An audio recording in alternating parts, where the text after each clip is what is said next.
السلام علیکم ورحمۃ اللہ وبرکاتہ۔ بسم اللہ الرحمن الرحیم۔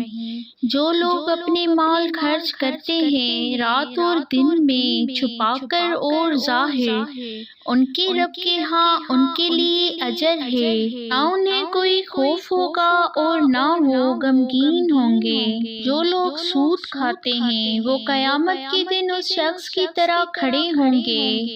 جسے شیطان نے چھو کر بدحواس کر دیا ہو۔ یہ سزا اس لیے ملے گی کہ وہ کہتے تھے تجارت بھی سود ہی کی طرح ہے،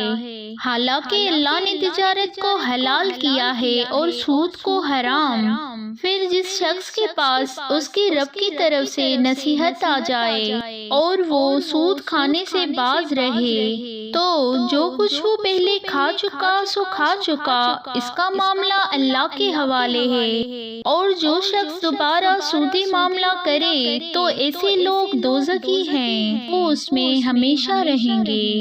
اللہ سود کو مٹاتا ہے اور صدقات کو بڑھاتا ہے، اور اللہ کسی ناشکرے گناہ گار کو پسند نہیں کرتا۔ بے شک جو لوگ ایمان لائے اور انہوں نے نیک عمل کیے اور نماز قائم کی اور وہ زکوٰۃ ادا کرتے رہے، ان کے لیے ان کے رب کے پاس اجر ہے، نہ ان پر کوئی خوف ہوگا اور نہ وہ غمگین ہوں گے۔ اے لوگوں جو ایمان لائے ہو، اللہ سے ڈرو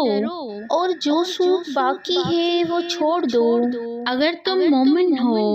پھر اگر تم نے یہ نہ کیا تو اللہ اور اس کے رسول سے جنگ کے لیے تیار ہو جاؤ،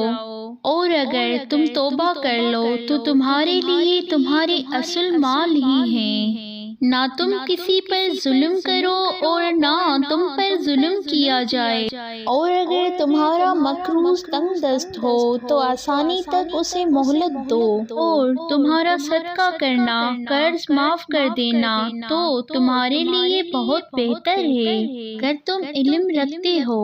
اور اس دن سے ڈرو جب تم اللہ کی طرف لوٹائے جاؤ گے،